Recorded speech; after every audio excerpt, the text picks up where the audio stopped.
Linha de Frente. Olá, eu sou Elaine Keller e a gente está começando mais um Linha de Frente aqui na Jovem Pan News. E hoje a gente vai falar de um tema muito sério. Em pleno ano de 2024, apesar das inúmeras tecnologias disponíveis para a previsão das catástrofes naturais, ainda convivemos com pessoas vivendo em encostas, às margens de rios e outras regiões de risco. Em tragédias como que estamos vivendo agora e assistindo do Rio Grande do Sul, os maiores prejudicados são sempre as pessoas das classes mais baixas. O que é preciso fazer agora para reconstruir o Estado gaúcho e evitar que a população passe novamente pelo mesmo sofrimento vivido em 1941 e agora em 2024? Esse é o tema do Linha de Frente desse final de semana. E estão comigo para debater o tema Magno Caos, nosso cientista político, Patrícia Costa. Muito obrigada, fiquei muito honrada de você ter aceitado o convite de estar aqui com a gente, né? A honra é toda minha para debater esse assunto, que eu estou tão engajada e querendo mudar a mentalidade das pessoas. Fazendo o Jovem Pan sustentável, né? Isso. Tá curtindo o projeto? Muito, muito. Eu acho que é um assunto que a gente tem que tratar mais, ainda mais numa emissora como essa, que a gente consegue estar no rádio, na TV, na internet. Verdade. Então a gente consegue ter mais velocidade e amplificar aí todo o conhecimento, né? Dessa questão ambiental, porque falta muita educação ambiental no nosso país para que as coisas mudem também, né? E é uma agenda muito prioritária agora, né? E além disso, compõe a nossa mesa o professor Maurício Bosquella. Falei correto? Sim, Bosquella. Muito obrigada pela primeira vez também. Professor Fabrício, é professor do INSPER, né? Fabrício, Maurício. É o nome do meu marido e eu já vou trocando, gente. É normal, tá, melhor trocar desse Maurício do que do outro Maurício. É, exatamente, o professor vai acostumando que eu sou assim, tá? É melhor trocar aqui. E a querida Mariana Nascimento, também professora do INSPER e da FGV, né? E vamos então começar falando aqui do tema, porque a gente tá brincando, mas o tema é muito sério, né? Vamos falar da reconstrução, então, do Rio Grande do Sul. Infelizmente, a gente teve ali a catástrofe, né? Agora, essa semana, na quinta-feira, de novo voltaram as chuvas, né?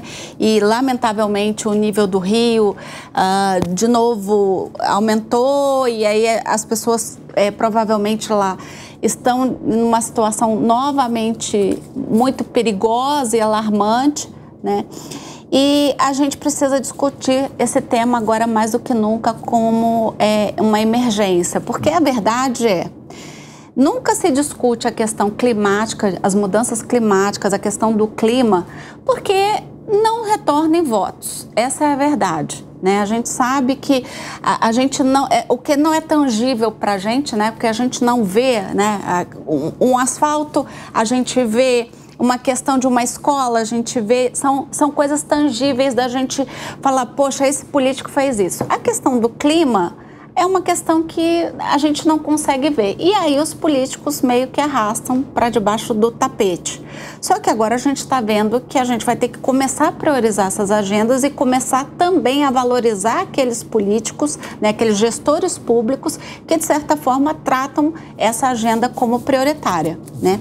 E aí, para falar dela, eu já vou começar a pedir ajuda aqui da doutora Mariana, né, advogada e professora, porque a gente teve aí na Câmara um projeto de lei, né, de autoria da Tabata Amaral, que agora, por conta do ocorrido lá no Rio Grande do Sul, ele já foi votado no Senado, que é o projeto de lei 4.129 de 2021, que dispõe sobre as diretrizes gerais para a elaboração de planos de adaptação à mudança do clima.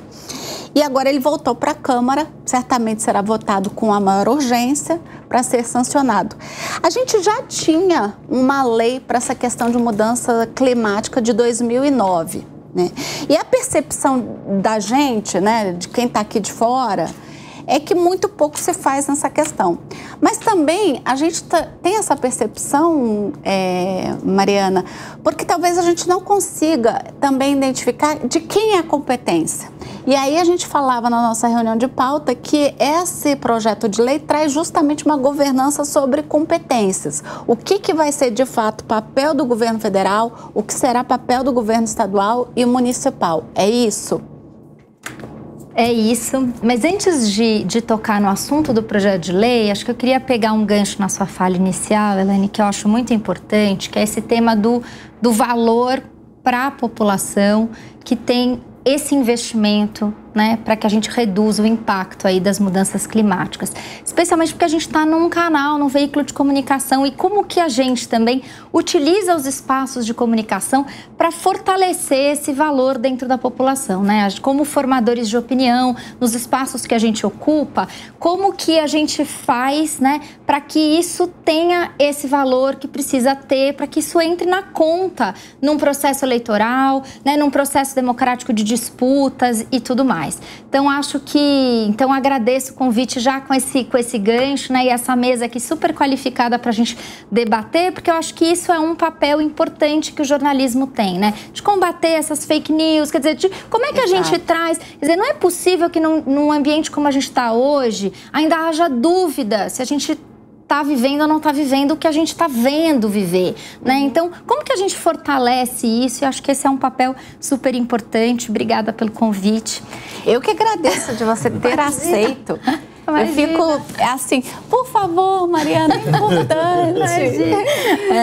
E eu admiro muito o trabalho aqui que você desempenha. Obrigada. E sobre o projeto de lei, né? Acho que tem um esforço que a gente, do ponto de vista regulatório mesmo nacional, a gente tem na nossa Constituição um rol de competências comuns entre os entes. Isso significa que União, Estados e municípios têm as mesmas competências para lidar com algumas questões, né? Principalmente da forma de executar ações voltada para essas questões. E, ao mesmo tempo, que isso convive com competências específicas para determinadas áreas. Então, ficou claro aqui nos temas de energia que a União tem um papel importante na regulação da energia, nos contratos com a Enel e tal, né? Na gestão de rios, a gente tem uma dinâmica que é diferente, depende do tipo do rio, de qual a extensão do rio, para que cada um tenha uma certa competência. Por exemplo, quando a gente fala do rio Guaíba, né? Vamos usar, então, o exemplo do rio Guaíba lá no sul. A competência vai ser do estado ou vai ser do município naquele trecho onde o rio Guaíba passa? Se o rio ele é estadual, né, a competência, mas o município tem uma série de outras competências para lidar, por exemplo, com as margens, com o seu planejamento urbano e de como esse planejamento vai dialogar com as estratégias de prevenção, né, de ocupação das margens. Então, a gente tem aí algumas combinações. E esse projeto de lei, ele trouxe um reforço, né, num aspecto que é importante do ponto de vista do gasto, do orçamento público, que é a gente precisa organizar melhor, na medida em que todo mundo é competente.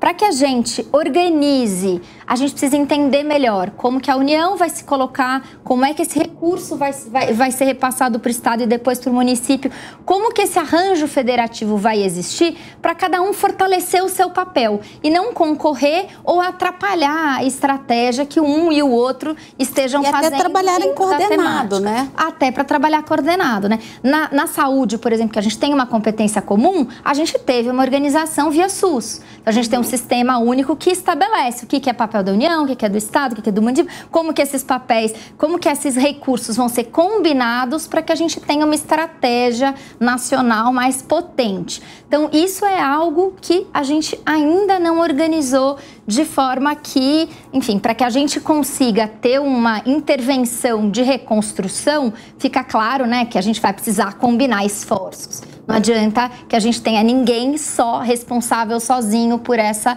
temática. Tá. Por enquanto é isso. Muito bom.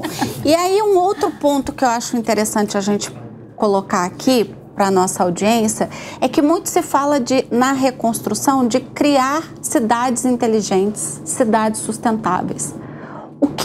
E aí eu vou passar já a palavra aqui para a Patrícia e para o Maurício, que não é o Fabrício, o que a gente pode entender como uma cidade sustentável, uma cidade inteligente? Porque a questão da sustentabilidade também fica muito vaga para quem não conhece ainda do tema, não está familiarizado.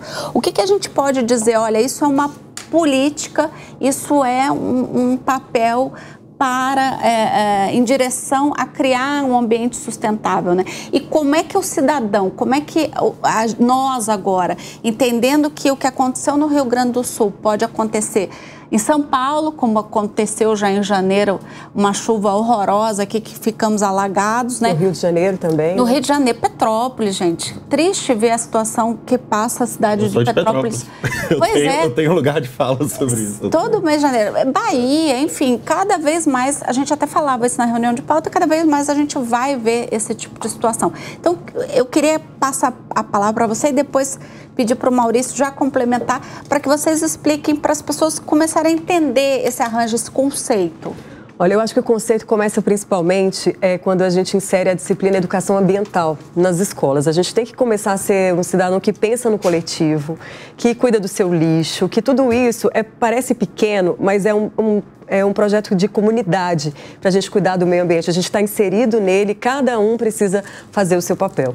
Aí, a longo prazo, né, existem algumas coisas que a gente pode fazer, mas é porque a gente tem que olhar para este momento o que foi o problema.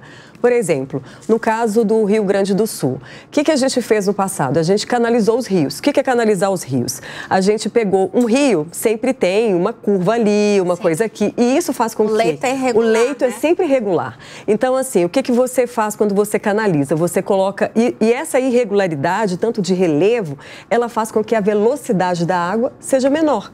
Então, se você canaliza um rio e coloca ele nessa direção reta, quando ele sobe, ele esparrama todo, né? Se você joga uma água que ela faz curva... Porque ele não tem obstáculo. Não tem obstáculo. Se você faz Então, a natureza é muito sábia, né? Então, assim, ao redor do rio sempre tem vegetação que ajuda na absorção e na retenção daquela água no solo.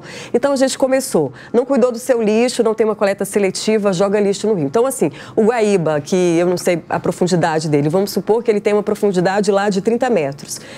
Só que 10 metros... está consumido de lixo. Então, a gente precisa ter um programa, quando tem o período de estiagem, para tirar esse lixo de lá, para aumentar a capacidade dessa água entrar. E aí tem tecnologias, por exemplo, em grandes cidades que são chamadas cidades esponja, eles fazem justamente isso, eles reconstroem, né, assim, em Nova York, um pântano que aí, quando seca, eles podem usar como parques. Então, é todo um planejamento urbano que é possível fazer mesmo quando está inserindo em grandes centros, como o nosso, por exemplo, em São Paulo. Então, você pode construir fachadas verdes, como existe hoje na Avenida 23 de Maio, telhados verdes, isso é muito usado, por exemplo, na Holanda, no Japão, que aí você faz hortas em cima, coloca o planejamento, tudo que aquilo que você não conseguiu fazer no solo, porque a gente não tem como impedir que a cidade cresça, né? Sim. Faz parte do desenvolvimento. Então, você vai criando alternativas daquilo que você, né? Você pegou um rio, colocou ele numa reta, canalizou, encheu de asfalto, para onde que a água vai? Então, assim, por mais que... eu nem estou entrando nessa questão do aquecimento global que a gente já...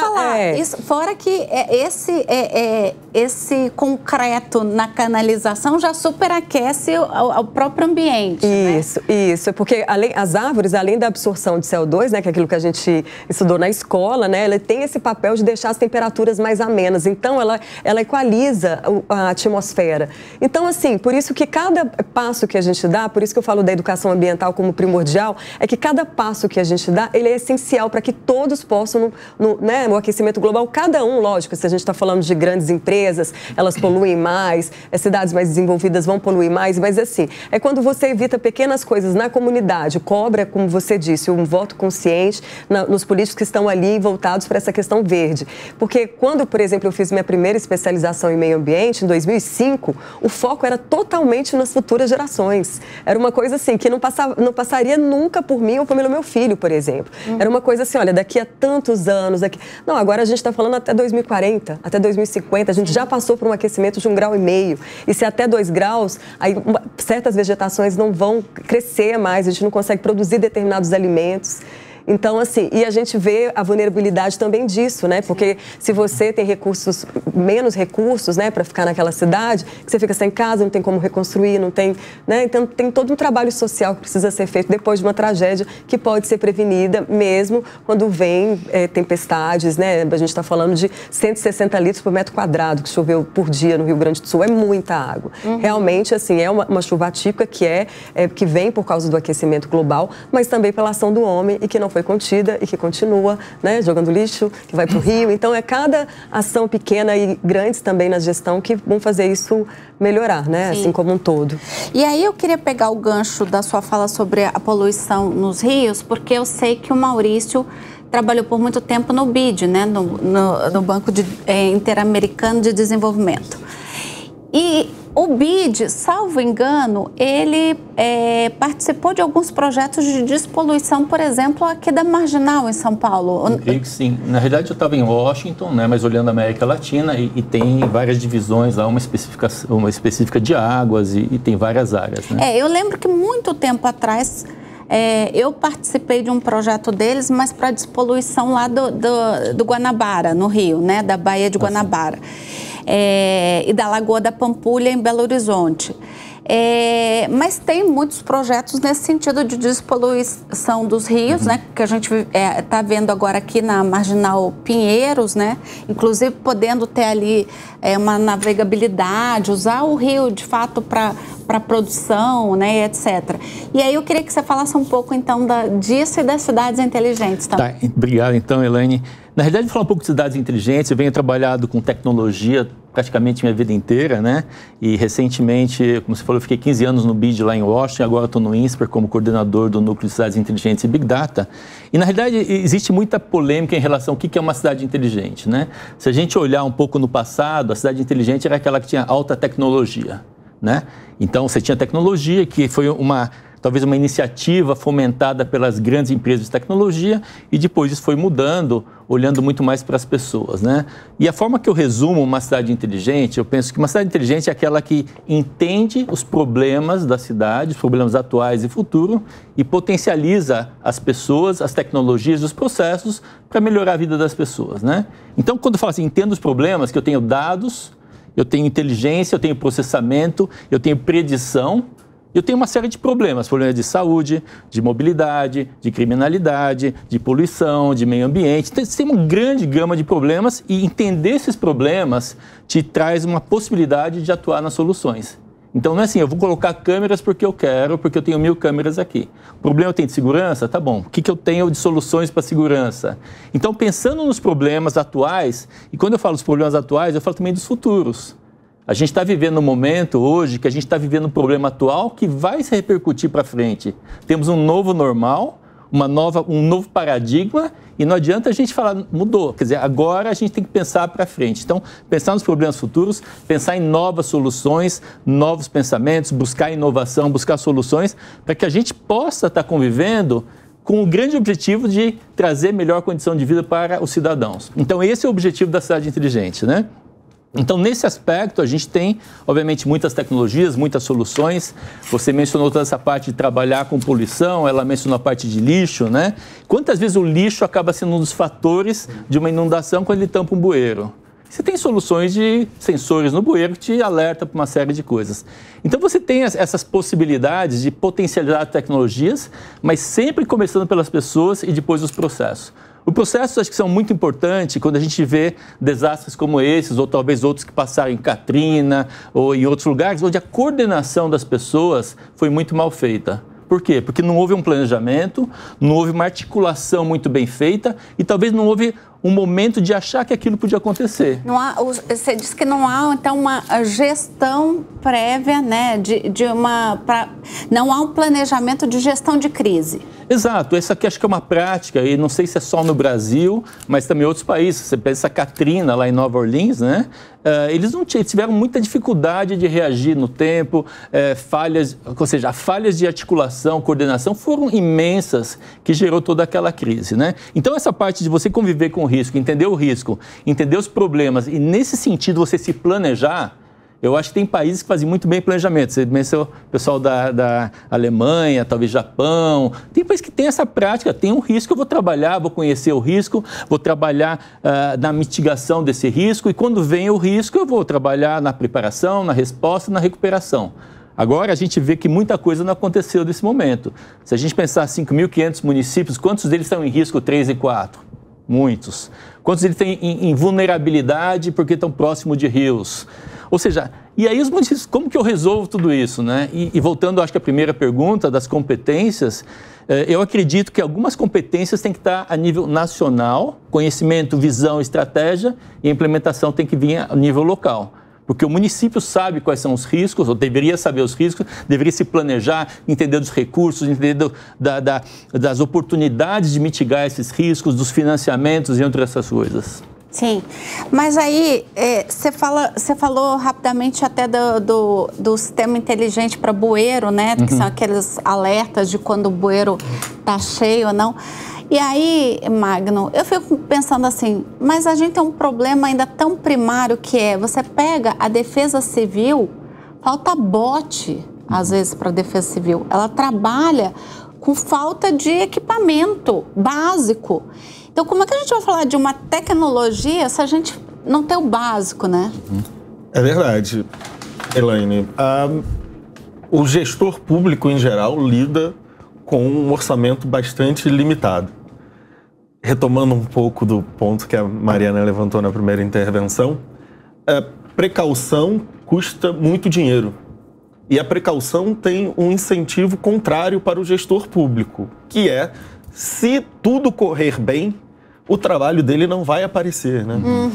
Então, nós estamos tratando de fenômenos razoavelmente raros, mas que a realidade nos mostra que esses fenômenos anteriormente raros têm se tornado menos raros, então requer um pouco mais de cuidado nessas precauções, mas, ao mesmo tempo, nós continuamos com os incentivos bastante desalinhados, porque há fatores visíveis, há emergências do momento que requerem a utilização dos recursos públicos. Então, o político, o gestor, acaba por fazer a opção de empenhar recursos, seja numa causa que tem muita gente fazendo barulho por ela, seja numa causa que é visível, como, sei lá, um buraco na rua, seja numa coisa que tem um efeito de mais curto prazo. A prevenção é um problema. No entanto, qual é a oportunidade que essa tragédia absoluta nos oferece? Principalmente para áreas onde eventos climáticos extremos não são exatamente uma raridade. Eu comentava aqui que eu sou de Petrópolis. Em 2022, nós tivemos em Petrópolis uma chuva que vitimou 241 pessoas. Sim. O meu bairro... Horrível. Foi horrível. Numa única tarde, 241 pessoas foram vítimas. No meu bairro, lá o Alto da Serra, foi um dos bairros mais vitimados. Eu conheço pessoas que perderam o pai e a mãe, conheço pessoas que perderam a esposa, 2 filhos, a sogra. Conheço mais de uma dezena de mortos naquela chuva. Nesses lugares, a prevenção não deveria ser uma pauta politicamente tão complicada. Porque é questão de tempo. Se há uma cidade cuja geografia é baseada basicamente em encostas e vales, como é o caso da cidade de Petrópolis, me parece uma questão de tempo, né? Se nós tivemos uma grande chuva, um desastre em 1988 e outro em 2011, nós tivemos um longo período de intervalo. Mas depois de 2011, nós tivemos 2013, em 2017, em 2022... Ou seja, o intervalo está cada vez menor, Os né? intervalos estão ficando cada vez menores e o potencial destrutivo é muito grande. Então, a oportunidade que eventos desse, por mais que sejam tragédias, oferecem ao gestor público, a quem participa do debate público, aos formadores de opinião, é a oportunidade de termos um consenso mínimo a respeito do que deve ser feito em termos de prevenção. Se termos uma uma realidade como essa, de um Estado importante brasileiro, basicamente ilhado, afastado do acesso de outras partes da federação, com um número gigantesco de pessoas perdendo suas casas, de cidades inteiras debaixo d'água. Se isso não consegue fazer com que abandonemos nossa pauta política diária e a visão da próxima eleição e pensarmos num sistema capaz de prevenir que esses eventos aconteçam, eu não sei, sinceramente, o que pode ser capaz de fazer as pessoas pensarem na prevenção. É óbvio que é um investimento e políticos têm muita dificuldade com o investimento, porque o investimento, quase por definição, presume que o retorno virá no futuro. E a pressão das eleições a cada 2 anos costuma ser um grande incentivo para a ação dos políticos. Mas eventos extremos nos oferecem oportunidades de formarmos pequenos consensos, mesmo que temporariamente. E a minha visão é que está sendo oferecido, em termos de prevenção aos políticos, uma oportunidade de botarmos a bola no chão e pensarmos em formas, e haverá decisões muito duras a ser tomadas. Eu acho que a gente precisa falar sobre isso também. Decisões muito duras precisarão ser tomadas. Talvez haja muitas localidades no Rio Grande do Sul hoje em que para as quais as pessoas não poderão retornar. São áreas de risco absoluto e que, numa próxima chuva... Cidades que sumiram, né? Exato. Às vezes haverá partes dessas cidades em que, olha, avaliando realisticamente os riscos, é muito perigoso se ocupar essa cidade. São decisões dificílimas. Imagina você chegar para alguém que passou a vida inteira numa parte da cidade e dizer, olha, essa parte da cidade não está própria para habitação neste momento, pelo menos.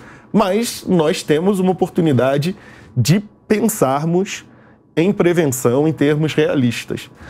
Qualquer investimento que seja, e são investimentos volumosos, não podem nos distrair desse fato, porque a perda futura pode nos trazer um prejuízo ainda maior. É incalculável o tamanho do prejuízo para o Rio Grande do Sul em todas as áreas, nas vidas perdidas, nas residências perdidas, sim, nos negócios que deixaram de ser feitos, nas cidades que estão paradas, várias outras coisas que poderiam estar acontecendo e não estão. Então, nós precisamos aproveitar essa oportunidade, tentarmos formar, e talvez isso pareça uma estratégia absolutamente sonhadora, mas em momentos de emergência nós precisamos pensar em ideias fora do comum e tentarmos formar uma agenda comum, um acordo mínimo sobre medidas a serem tomadas para a prevenção. Quer fazer alguma... Você viu você anotando? Quer fazer algum comentário? Anotando um monte de coisa. Eu pensei em fazer comentário para várias questões. Então vamos lá, fica à vontade. Não, eu acho que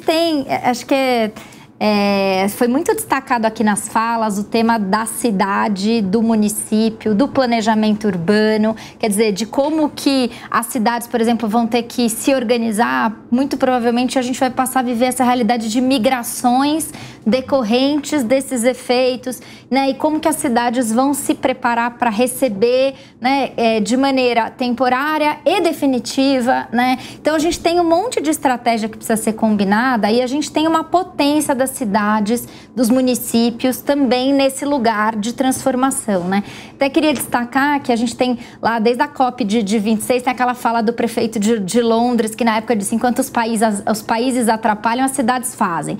Porque tem um tanto de um elemento que as cidades, elas são muito geradoras de emissão e por conta disso elas têm um efeito, importante efeito nas mudanças climáticas, a existência de cidades. A América Latina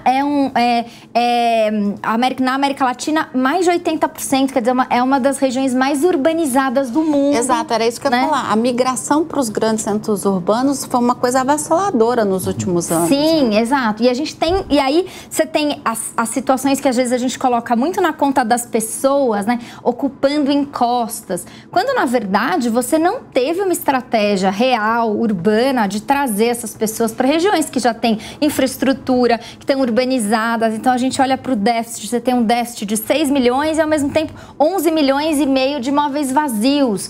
claramente você não teve uma estratégia de ocupar esses imóveis de alguma forma. Pelo como é que o contrário, Estado... né, Mariana? Muitas vezes se tentava levar as pessoas para localidades ainda mais afastadas, distantes, sem infraestrutura. onde se precisava criar toda a infraestrutura. Onde o custo para ocupação é muito maior, né? Onde elas ficam afastadas do próprio emprego, né? Porque tirar pessoas de encosta, tem isso. Normalmente elas moram muito perto onde elas trabalham também. Não é uma solução você tirar uma pessoa que trabalha a meia hora de casa e colocar ela para trabalhar 4 horas no local. A gente até falou sobre esse ponto quando a gente falou aqui da população em situação de rua, aqui em São Paulo. Não adianta você dar uma casa para o sujeito, mas uma casa que fica 4 horas, ainda mais a gente com o trânsito de São Paulo. E é exatamente isso.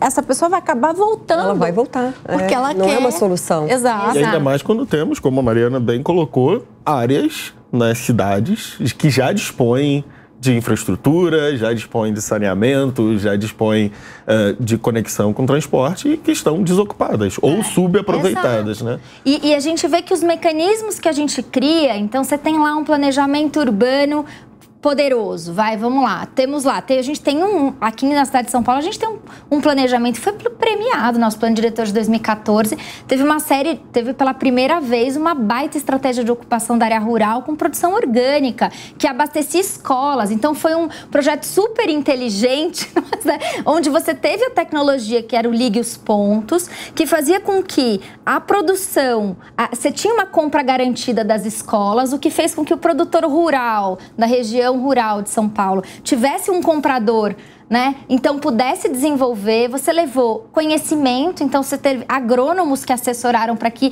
essa produção passasse a ser orgânica, e que no começo ela não era, e aos poucos você criou um sistema, né, que foi premiado, que fez com que a cidade ganhasse recursos.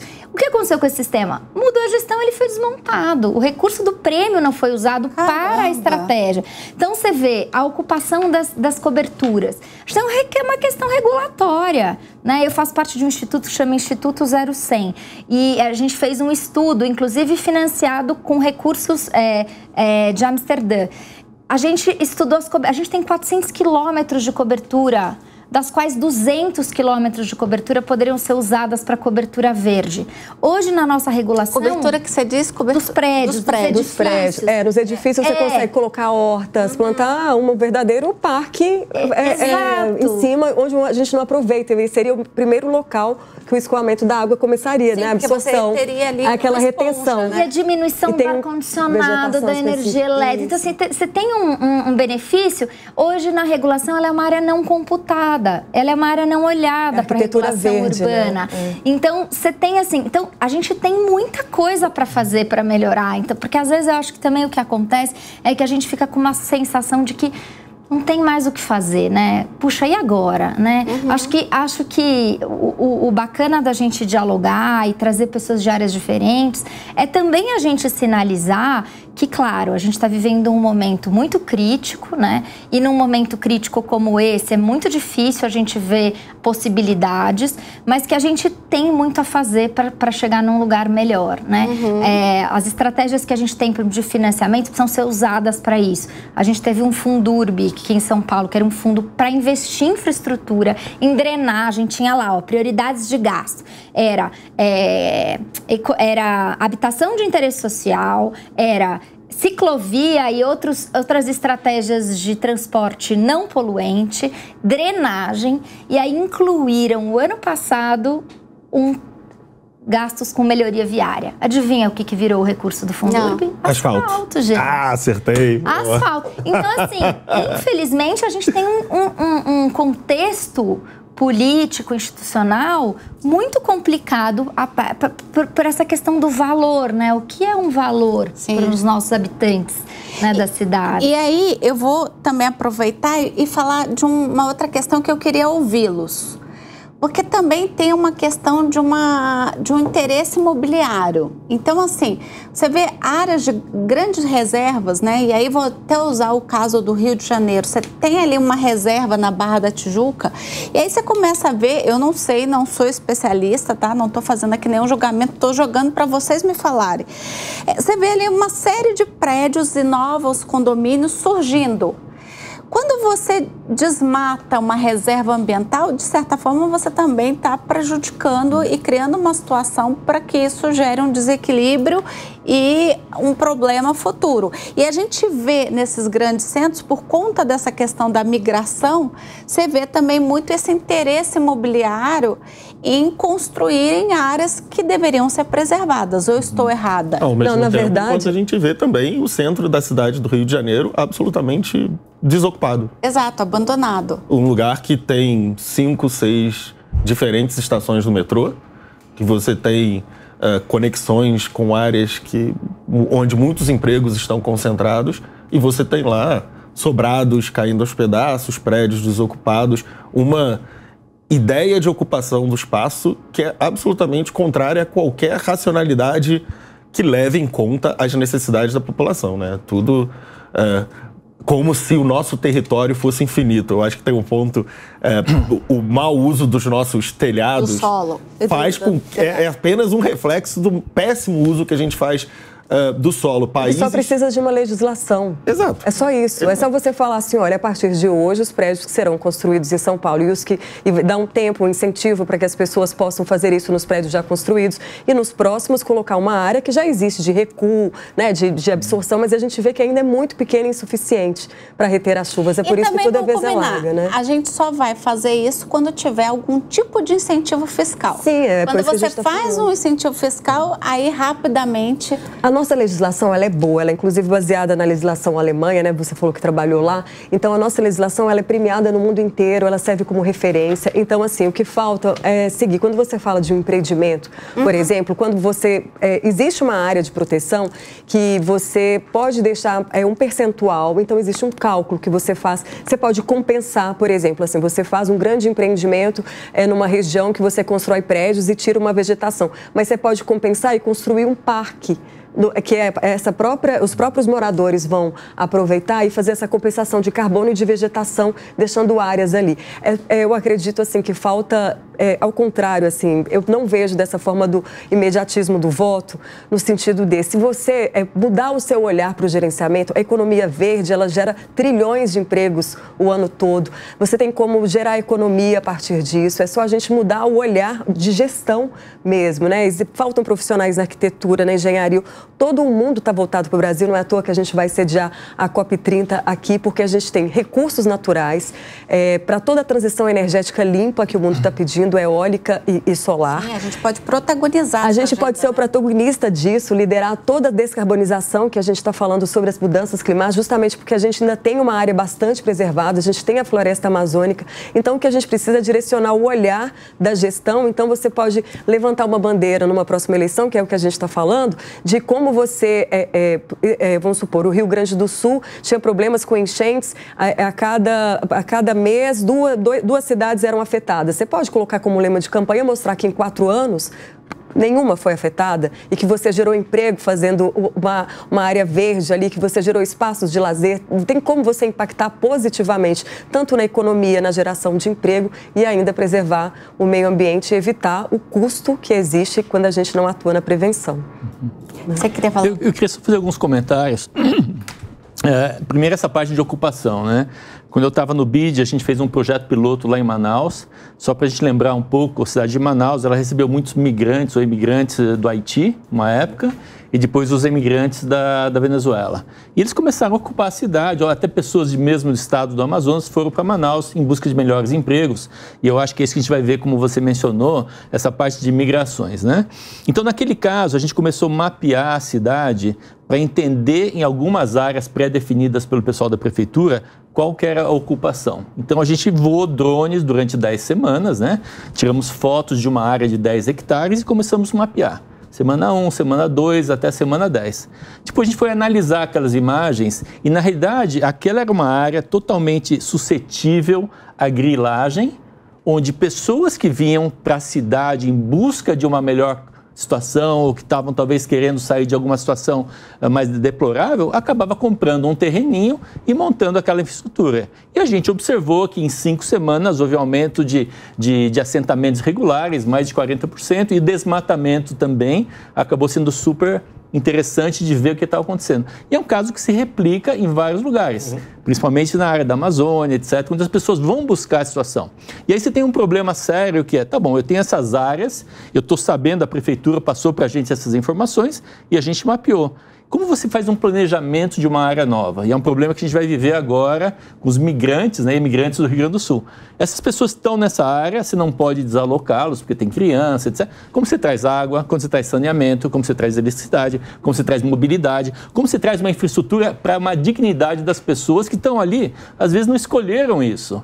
Você falou, bom, tem oferta e demanda de mais de 11 milhões, eu acho que de imóveis desocupados, 6 milhões de pessoas. Como você faz esse casamento, né? Esse rearranjo, né? É. Então você tem gente que, tá bom, eu estou morando próximo do meu emprego, não estou. Muita gente mora no centro. E os urbanistas atuais, planejadores urbanos, têm todo esse movimento de trazer as pessoas para o centro. Só que não está sendo fácil. Você tem infraestrutura, você tem energia elétrica, você tem conectividade, você tem transporte, você tem metrô, que é muito mais barato as pessoas morarem lá, em termos assim de infraestrutura nova, do que morar numa Granja Viana ou outro lugar distante, que você precisa levar uma infraestrutura para lá. Isso é muito mais, o compartilhamento desses custos é muito mais benéfico nesse lugar. Mas, de novo, é um desafio super complexo, não é tão simples. A gente fica pensando, né, o que precisa ser para mudar tudo isso, se são regulações ou fiscais, ou você começar a cobrar, ou ter um incentivo fiscal, ou talvez uma penalização, que nem a gente vê em algumas cidades, carros que vão no centro pagam pedágio extra. Londres já há mais de 15 anos tem isso, né? Agora, Paris, por outro lado, tem mais ciclistas do que motoristas de carro, né? Tem mais... Então, são temas complexos e na realidade, a gente fica pensando assim, o que a gente podia fazer diferente, como que o voto poderia ajudar as pessoas, né? A gente está vivendo um momento muito dramático, está todo mundo pensando nessas soluções. Mas a minha preocupação, ou talvez o meu receio, é que daqui a alguns meses acabou. Exato. E eu até queria fazer essa pergunta, porque Magno mencionou o seguinte, nós vivemos isso já algumas vezes em Petrópolis. O que a gente aprendeu com Petrópolis? O que a gente fez em Petrópolis? O sistema de alerta melhorou, né? Que essa questão foi um aprendizado nesse sentido, que é assim, uma vez que você não consegue tirar todo mundo ali da encosta, então, pelo menos, você poupa vidas. Né?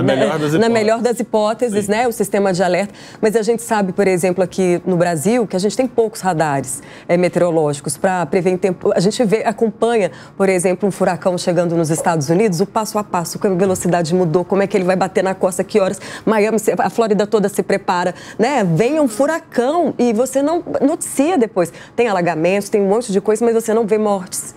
Você vai ver o saldo, assim, 3 árvores caíram.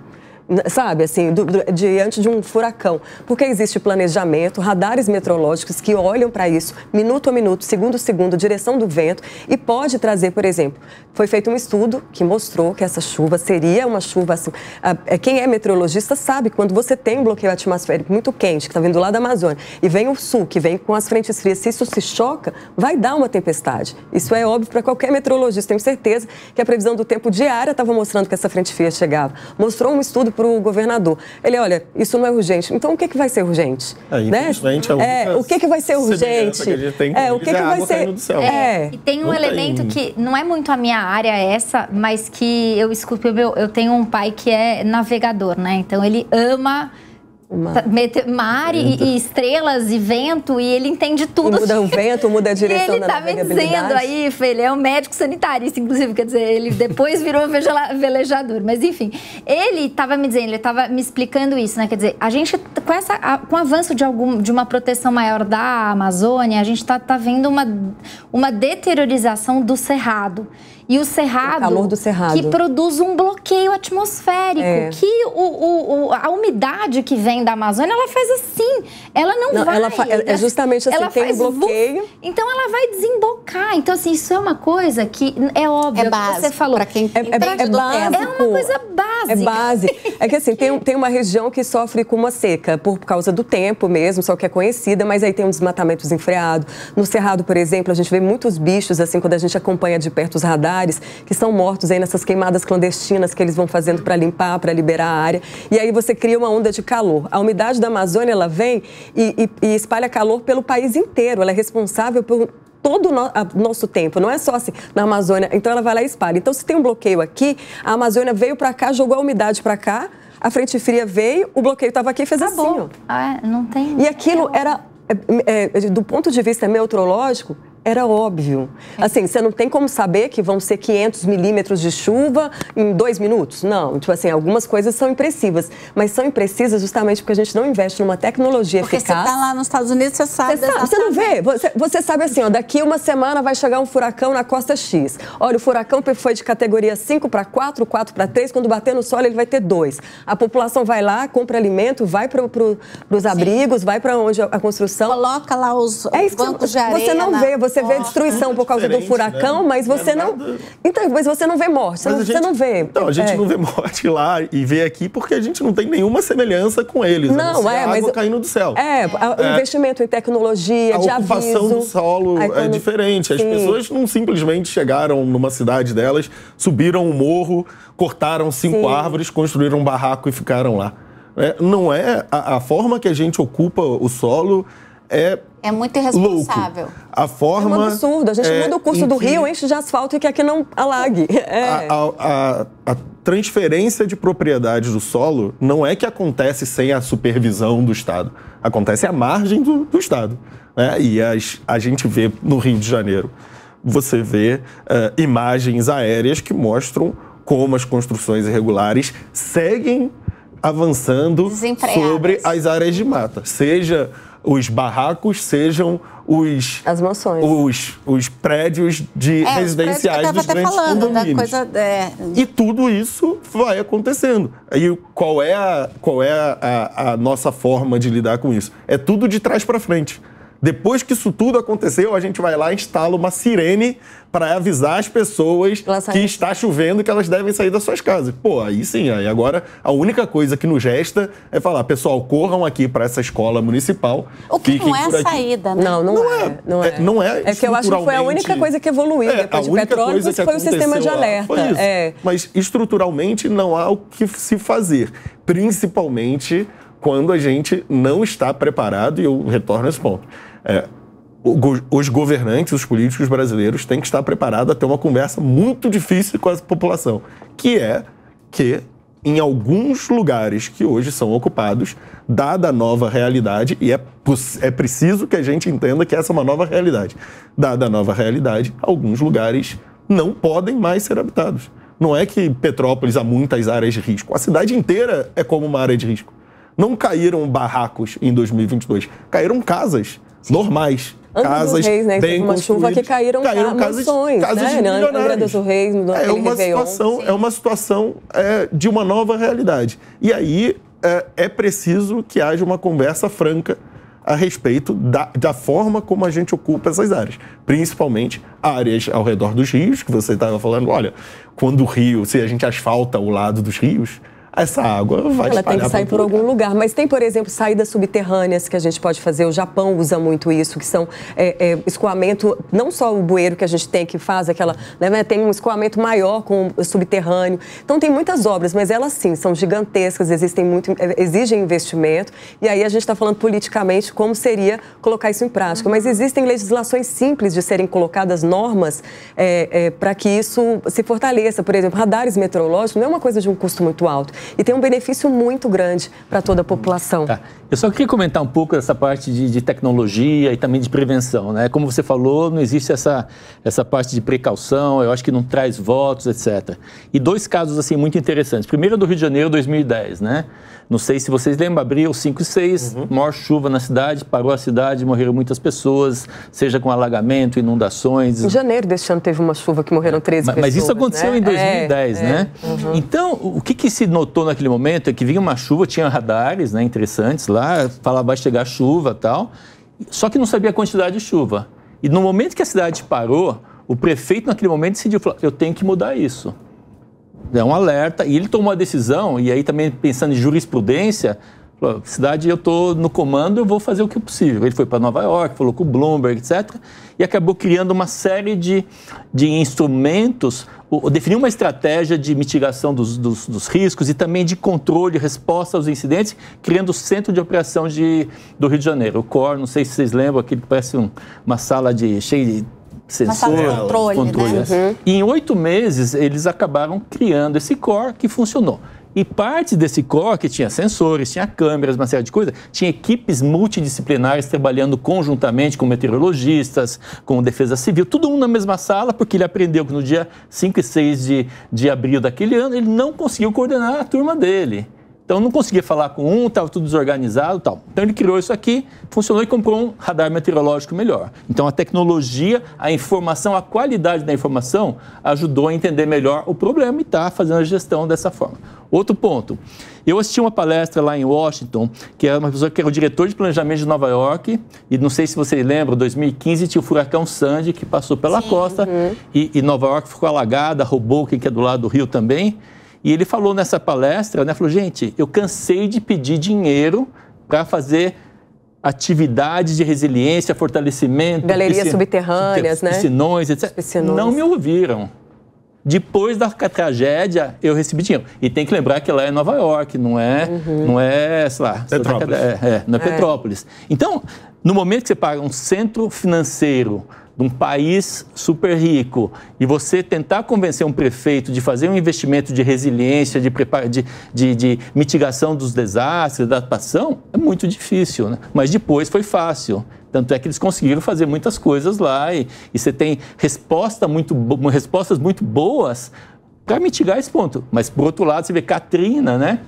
Nova Orleans, que foi um outro furacão que devastou a cidade, 80% da cidade ficou subterrânea e até hoje não se recuperou totalmente, porque é outra posição socioeconômica, é outra situação. E você tem organizações federais, que é o FEMA, né? Federal Emergency Management Agency, né? Agência Federal de Gestão de Riscos lá, que também levou parte da culpa por não ter tido uma resposta muito rápida, não ter tido mecanismos de preparação da população e outras coisas. Então, é uma coisa assim que eu acho que a gente tem que mudar. É uma sinergia, né? De todos os fatores. Mas isso eu acho que é um momento de assim, putz, caiu a ficha, né?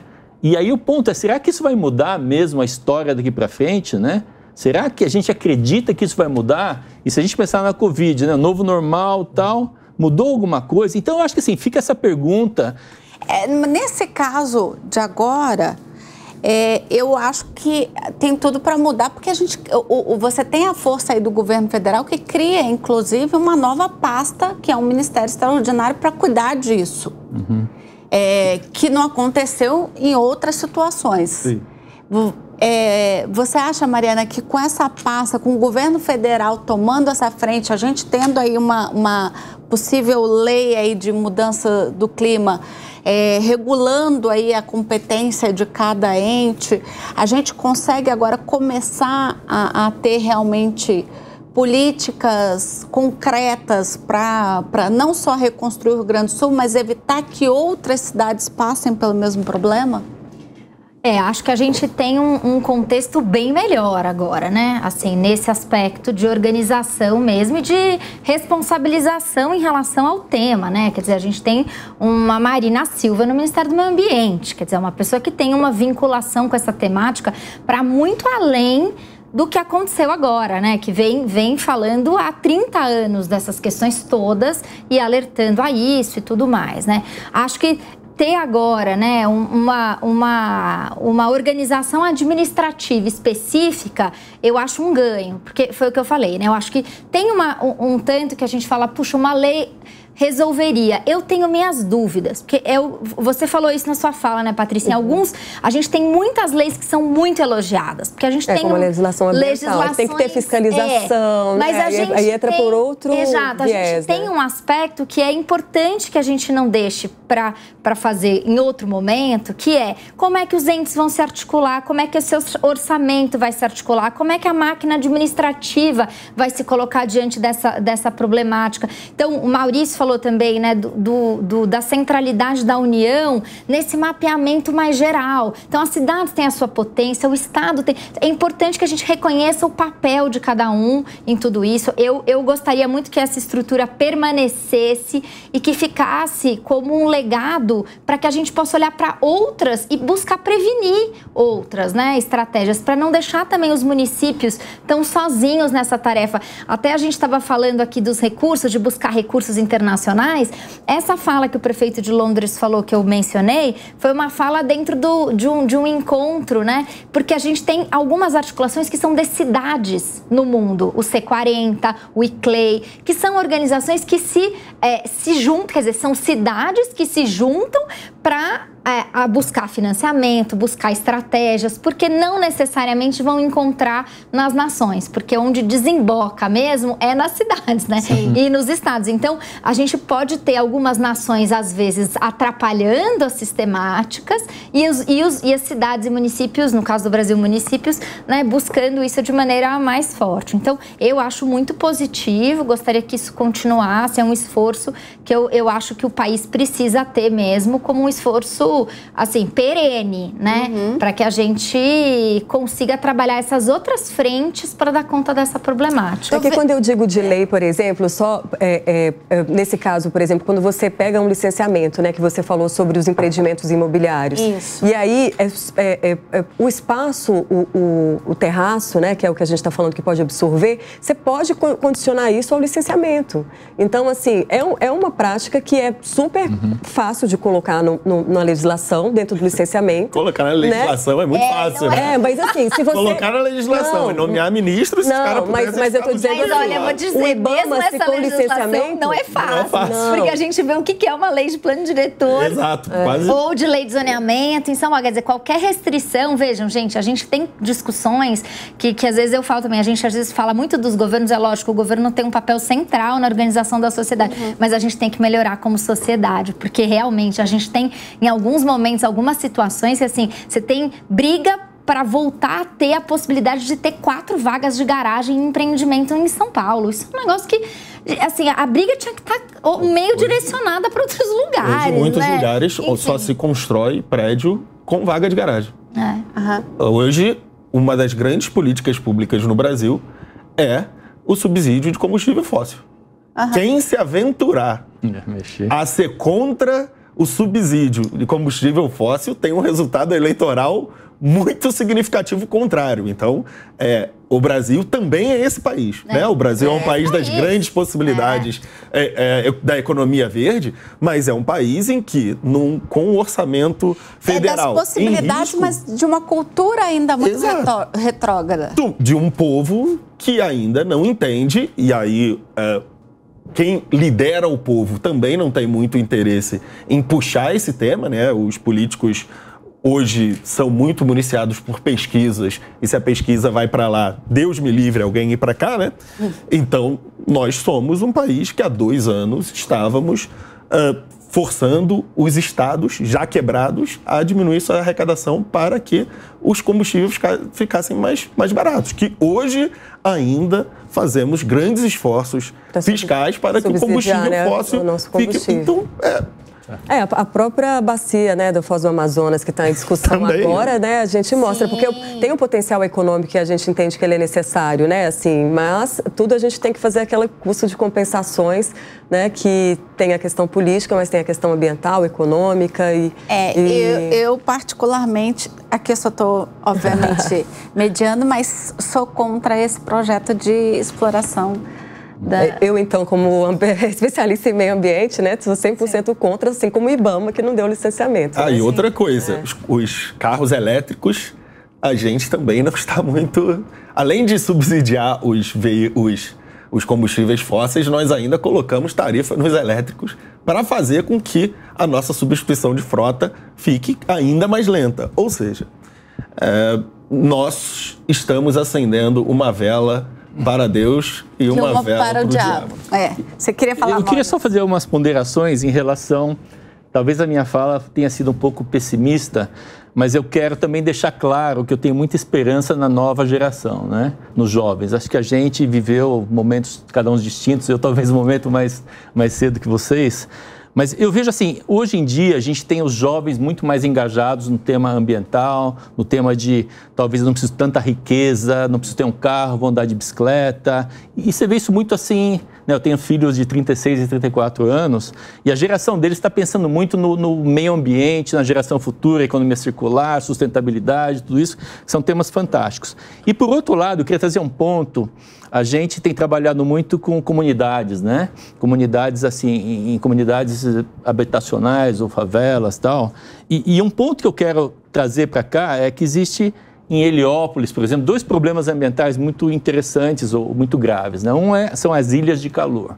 Então, lá, que é uma comunidade de 200 mil pessoas, no censo dizem que é 60 mil, já começa um problema por aí.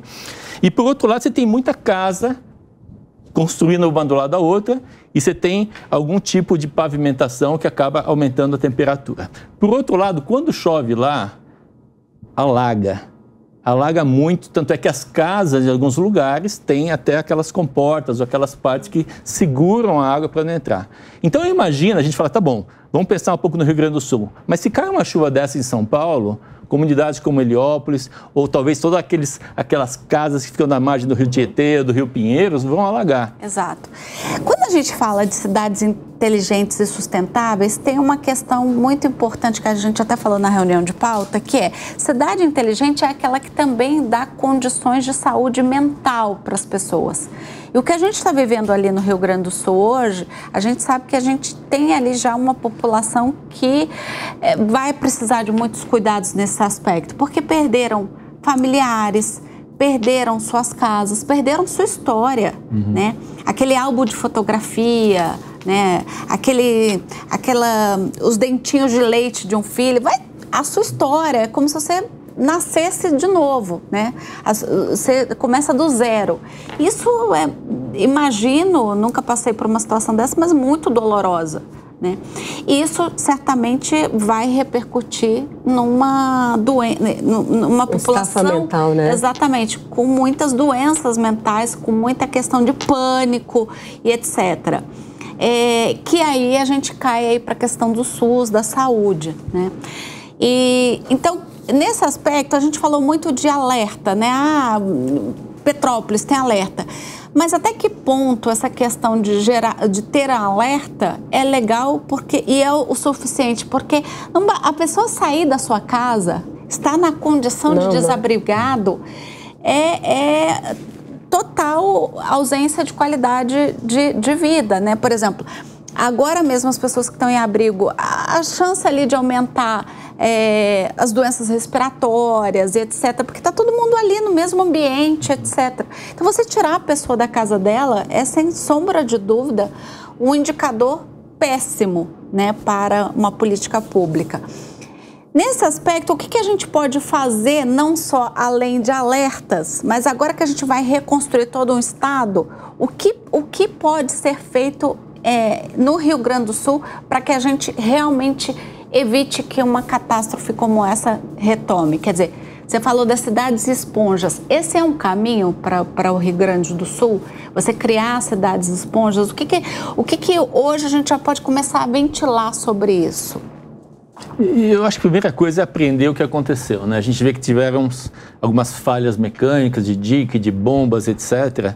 E depois acho que a gente tem um novo normal, que são chuvas mais frequentes e mais intensas. Então esse aqui é o novo modelo, né? Não posso olhar o modelo de 100 anos e achar que esse modelo vai me dar os próximos 5 de previsão. Então você tem que analisar o que passou, você tem que revisar os modelos. Eu acho que essa parte dos furacões nos Estados Unidos, eles têm vários modelos, vão refinando a cada dia que tem novo furacão e vão refinando e melhorando. E hoje você tem muitas tecnologias, né, o uso de inteligência artificial, aprendizado de máquina, que te ajuda a aprimorar isso. Então, primeira coisa, vamos entender, vamos usar a tecnologia como uma ferramenta de conhecimento, mas ao mesmo tempo eu tenho que pensar em paralelo no planejamento futuro. É claro que a parte mais importante é cuidar das pessoas, das emergências, dos abrigos, de entender as pessoas, necessidade das pessoas, poder dar acolhimento, ser compassionado, né, com as pessoas. Cada um tem um problema e é muito difícil a gente imaginar quanto elas estão sofrendo, que é uma coisa inimaginável para quem não está lá, né? E aí pensar assim, como que eu planejo? Será que eu vou ter que realocar essas pessoas para outro lugar? Quais são os lugares possíveis de criar novos ambientes ou novas cidades, novos bairros?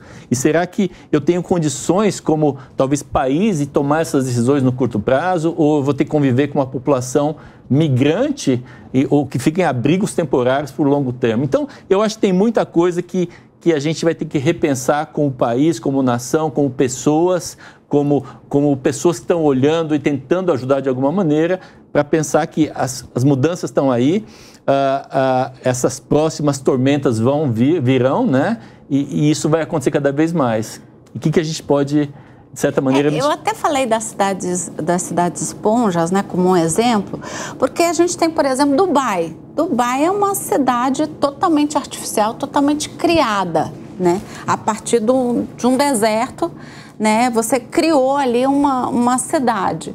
Inclusive, eu não sei se é verdade, mas eu vi essa semana uma matéria que diz que eles conseguem com drones até induzir as chuvas. Consegue. Mas alaga também lá. Mas aqui também você consegue fazer isso. Você vai com água na própria nuvem, recarrega ela de água e chove. Em alguns pontos, né? Você consegue fazer isso na agricultura aqui no Brasil.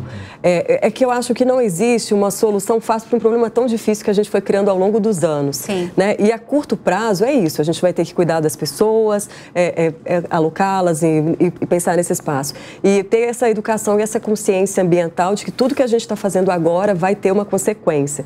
A longo prazo são obras realmente que demandam investimento, tempo, né? Você descanalizar um rio, melhora o assoreamento, retirar toneladas de lixo, reconstruir, tirar um pouco do asfalto que foi feito ali, criar áreas urbanas para melhorar o escoamento e a absorção dessa água, não são coisas que a gente consegue fazer do dia para a noite. A gente levou anos, né, destruindo a natureza, né, entre aspas, né, em prol de um desenvolvimento imediato, né, assim, quando você canaliza um rio, o que foi pensado? Facilitar o transporte ali de mercadorias e de tudo mais, quando isso foi feito lá atrás. Era uma boa ideia, né, até a gente conhecer os riscos e tudo dessa intervenção humana na natureza. Então, não tem como, a curto prazo, a gente resolver o problema do Rio Grande do Sul. Mas tem como agora a gente pegar como exemplo o que aconteceu no Rio Grande do Sul e evitar enchentes piores em São Paulo, no Rio de Janeiro e em outras cidades. E fazer esse planejamento a longo prazo, né, para que isso aconteça. A gente falando sobre, você falou sobre essa questão mental, eu dei ontem aqui no Jornal da Jovem Pan que algumas empresas, elas estão obrigando os funcionários a voltarem a trabalhar, mesmo se eles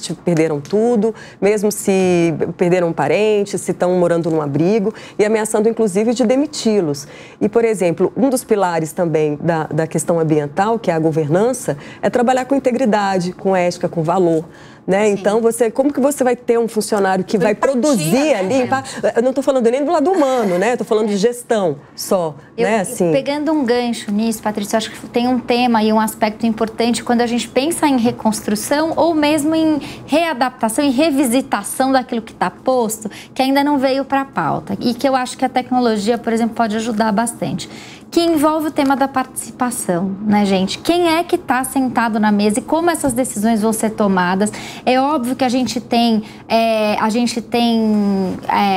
em que investir para a gente ter dados, para a gente ter informação, mas em algum momento a gente precisa trazer mais pessoas para um processo de tomada de decisão acerca desses investimentos na cidade, né? Quando a gente faz a coisa muito enclausurada e em poucos que vão tomar essa decisão, a chance de dar errado é muito maior, né? Então, foi em Heliópolis que você está mencionando, foi um núcleo de Heliópolis que fez um censo próprio, que identificou que não é 60 mil, são 200 mil, né? Quais são os principais gargalos que tem em Heliópolis? Então, a gente tem umas cidades com extensões muito grandes, estados, né? Então, quando a gente fala assim, olhar, por exemplo, para Amsterdã, gente, olha o tamanho de Amsterdã, né? Quer dizer, e lá eles têm um exemplo de gestão participativa, tem vários fóruns e tal.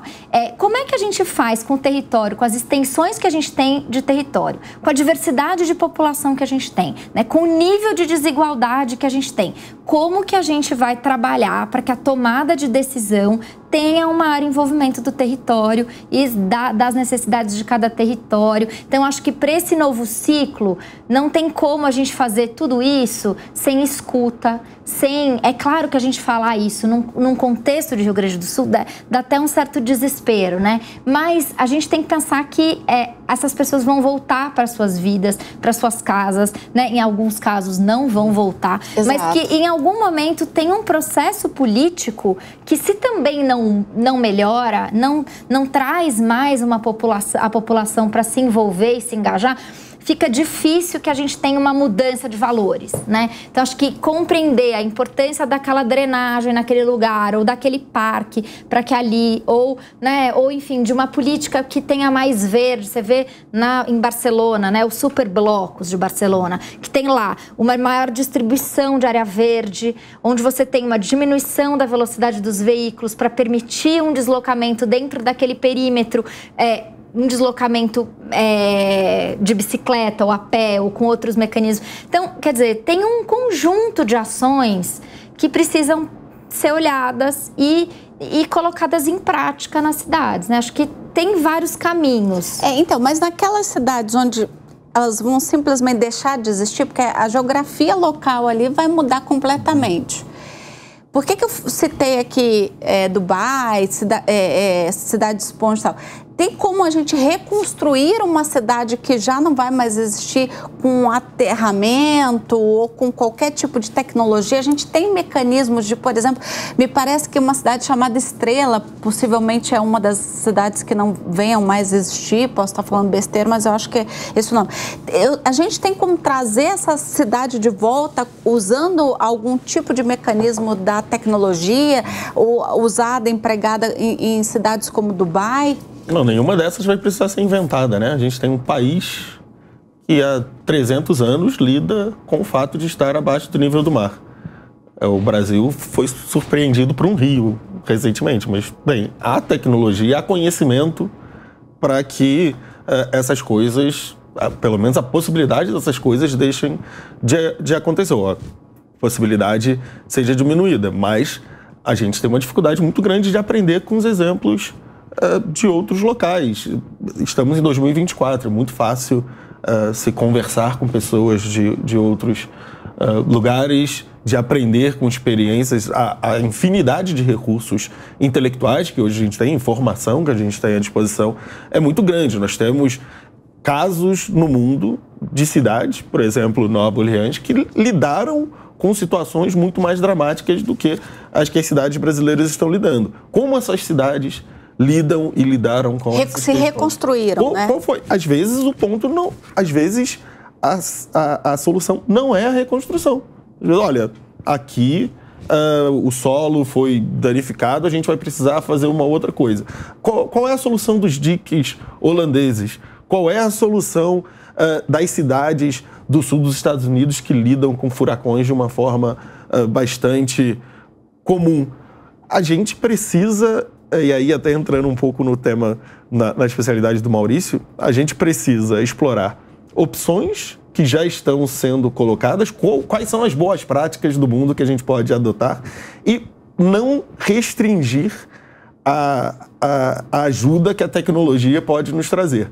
A gente tem frequentemente ouvido, choveu hoje o triplo do que era previsto. E a gente ouve essas expressões cada vez mais frequentes. Ora, então a gente precisa revisitar essas previsões, porque se a gente sempre bate o que é previsto, as previsões estão erradas. São os radares meteorológicos, softwares, computadores, né, que vão medindo isso. Porque assim, quando a gente fala em uma previsão, é justamente isso, é um cálculo matemático diante de condições atmosféricas. Então, assim, é difícil ter uma assertividade de 100%, então você tem condições de falar assim, vai chover muito. Agora, assim, 100 milímetros em São Paulo, alaga São Paulo, lá choveu 460. né? Assim, quase 500. Sim. Né? Então, assim, existem hoje, já está um estudo, né? Já os ministros pediram 3 tipos de canais que poderiam escoar essa água e serem acionados de maneira mais rápida. No Rio de Janeiro já existe, né? Só que, por exemplo, no Rio de Janeiro ela falhou por falta de manutenção. E existe um problema de quando você abre essas comportas para jogar essa água, né? De fazer canais ali que jogam essa água que vai direto para o oceano. Tem uma salinização e essa mistura dessa água que causa impacto ambiental para a fauna e para a flora.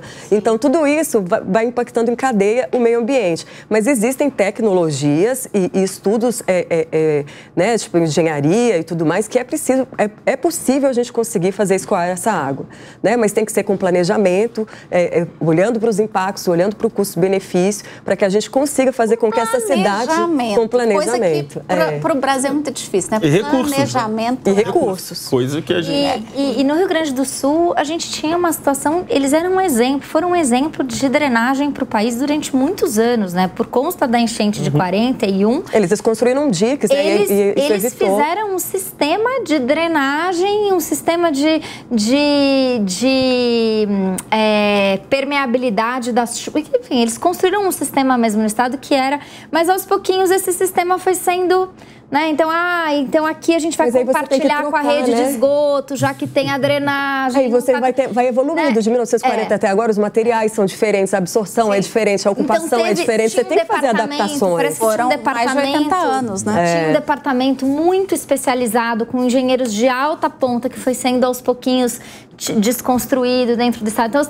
Então você também, eu acho que isso é uma coisa importante, sabe? Que eu acho que vem pouco para a pauta também. O que foi... sendo, sabe, em alguma medida desconstruído nesse processo e que poderia ter significado algo importante para o Estado, né? E não estou nem colocando na conta do atual governador, né? Sim, apesar de estar lá há bastante tempo. Mas assim, fazer um mapeamento dos últimos 10 anos, né? O que aconteceu, né? Porque era um Estado modelo do ponto de vista da drenagem. 50, né? O que aconteceu com Porto Alegre nos últimos 40, 50 anos? Aconteceu o aquecimento global, 40, gente, que a gente não pode descartar, né? Não foi só lá, né? Mas tem um elemento que é específico daquela localidade, que, por ter vivenciado esse trauma, tinha se preparado em alguma medida. E essa preparação, ela era uma referência. Se você conversa com pessoas que são da área hídrica, o Rio Grande do Sul tinha uma referência no trato em relação a isso, justamente pela vivência traumática que foi 41. Né? Eu acho que a gente consegue entender racionalmente, pelo lado do gestor, pensar, olha, o meu estado, o meu município está quebrado, esses eventos são eventos, né, que acontecem uma vez a cada 50 anos e ao longo do tempo vai se redirecionando os recursos. Só que esses eventos não são mais casos de uma vez a cada 40, 50 anos. Então, olhando para frente, a gente vai ter que lidar com a realidade. E a realidade é que esses departamentos, esses engenheiros, essas obras precisarão ser recolocadas no mapa, porque os eventos raros não serão mais raros assim, e esses recursos serão necessários agora. Nem isolados no Rio Grande do Sul, porque a gente tem a sensação de quem está nos assistindo e a gente, né?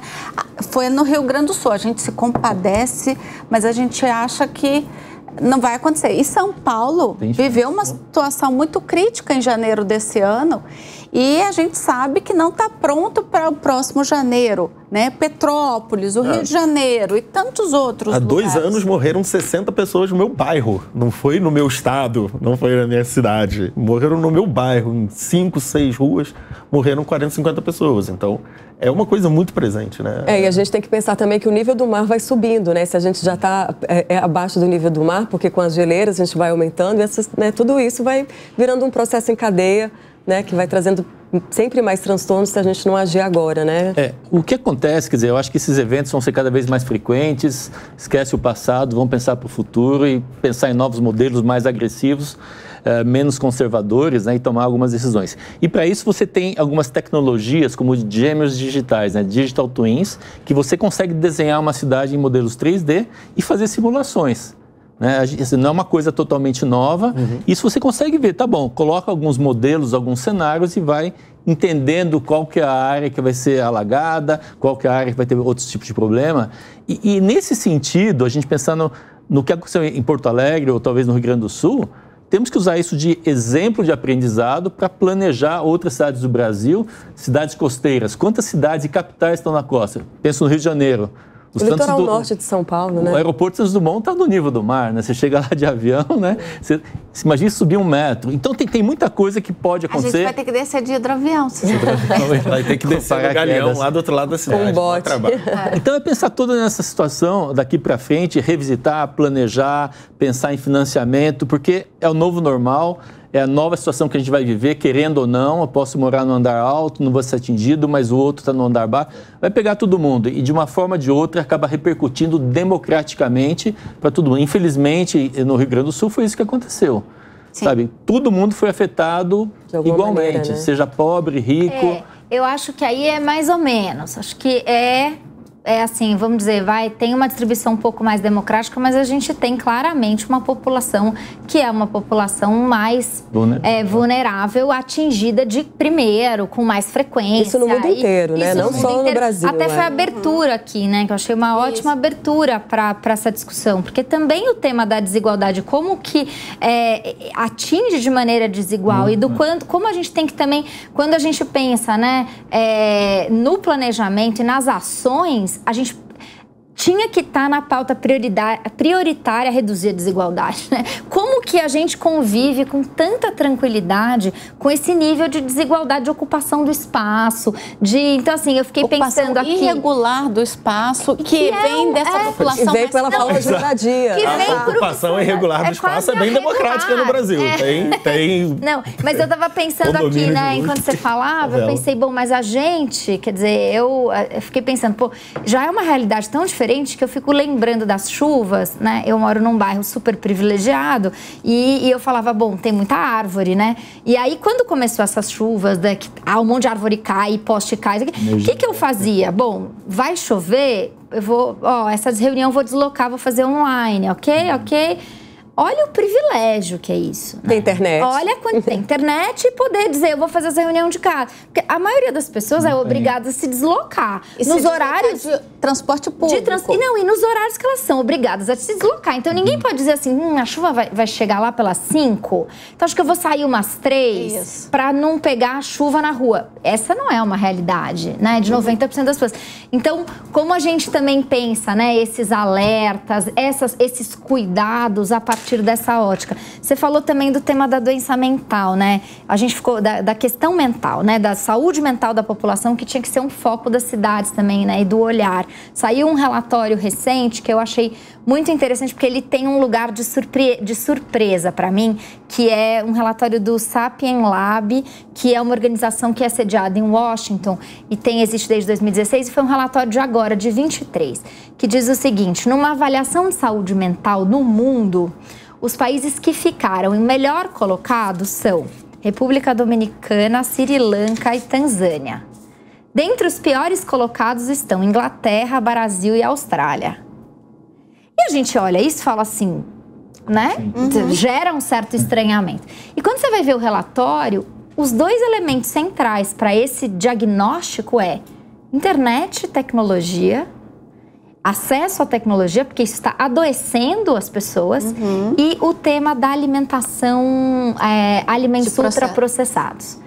Então, como que as cidades vão lidar, além de tudo, com os novos desafios que estão associados à qualidade de vida da população, né? Então, como entra a tecnologia de um jeito realmente a garantir uma melhor segurança das informações, proteção dos dados, né? Então, e como que a gente casa isso com produção de alimentos, que pode ser uma produção, né? A Patrícia colocou, quer dizer, a gente precisa deslocar a matriz de formas de produção, de distribuição de alimentos. Tudo isso está dentro do nosso desafio, né? Para além de lidar ou conjuntamente com o tema das mudanças climáticas e desses impactos aí no nosso cotidiano. Sim, e aí a gente já vai chegando nos minutos finais aqui do programa. Eu quero lembrar a nossa audiência da campanha da Jovem Pan dos rádios de pilha para o Rio Grande do Sul, porque lá a gente tem muitas cidades com um problema de energia e conectividade. E aí a população só consegue ter informação através do bom e velho rádio de pilha. Então você aí de casa que tem um rádio esquecido no armário, não usa mais, manda aqui para a Jovem Pan, né, na Avenida Paulista 807, ou os Correios estão com a gente nessa campanha. Você pode ir lá nos Correios lá do edifício sede em Brasília e também doar o seu rádio, tá? E a gente manda lá para a Defesa Civil, lá da cidade de Canoas e Porto Alegre, né? Esse aqui, por exemplo, eu fiz questão de trazer, eu não tinha rádio de pilha na minha casa, mas eu queria participar da campanha. E aí eu comprei, eu descobri que na internet você compra ainda, né, vende. Coloquei pilha, né, obviamente você não vai mandar o rádio sem pilha, então quem puder, por favor, mande a pilha. E já vai aí o radinho de pilha lá para o Rio Grande do Sul, né? E aí, pelo rádio, eles vão conseguir ter informações de previsões meteorológicas, né? Áreas de risco e das ações do governo. E uma musiquinha também. Exato, porque a gente estava falando, está todo mundo abalado, né? Precisa de uma música, as pessoas estão nos abrigos. Exato. O tema da humanização nos abrigos, né? As pessoas estão pedindo livros, palavras cruzadas, brinquedos para as crianças, jogos, né? Quando a gente selecionou lá em casa jogos, quer dizer, o que pode ajudar nessa situação? Se tiver um rádio de pilha, um rádio de pilha. A gente tem até dificuldade de imaginar, né? Como seria a vida sem eletricidade, sem telefone, sem internet, sem estar na própria casa, né? Então... Exatamente. Rapidamente, chama a audiência para o seu quadro aqui na Jovem Pan. Conta pra gente como é que a gente te assiste na Jovem Pan. Olha, eu estou com o quadro JP Sustentável, né? Pela manhã, no Jornal da Manhã. Estou olhando com a câmera minha no Jornal da Manhã e também no Jornal da Noite. Todos os dias eu trago análise aí sobre os factuais, né, que acontecem e também alguns insights para que as pessoas possam modificar a sua rotina. E eu acho que é tudo... eu tive um professor que falou isso, é tudo uma questão de hábito. Você não nasce escovando dentes, passando filtro solar todo dia, né? E de repente você faz isso de uma forma tão automática que você nem pensa que você está fazendo. Então o meio ambiente é um pouco isso, assim, a reciclagem em casa, separar o lixo, vira uma coisa tão automática para as pessoas e a gente consegue fazer isso de um ganho tão grande para toda a população e também para a gente internamente, que vale a pena a gente acompanhar o que está acontecendo, quais são os insights valiosos que a gente tem para fazer aí no futuro e também mudando cada uma a sua individualmente, né, para pensar em você e no coletivo. Parabéns, né? Parabéns pelo projeto. Obrigada. Desejo muito boa sorte aqui, viu? Eu tô amando, sempre foi meu sonho fazer algo que eu pudesse transformar aí de alguma forma e deixar um mundo diferente do que a gente encontra hoje, né? Então, recebi esse convite e estou super feliz em realizar esse projeto aqui. Bacana.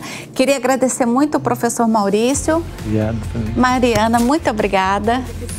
Magno também, que já é nosso parceiro aqui, muito obrigada. E desejar a todos aí de casa uma semana muito abençoada, viu? Que a gente possa se ver no próximo final de semana e a todos do Rio Grande do Sul, nossa solidariedade, nosso abraço aqui da Jovem Pan. Gente, fiquem com Deus e até semana que vem. A opinião dos nossos comentaristas não reflete necessariamente a opinião do Grupo Jovem Pan de Comunicação. Realização Jovem Pan News.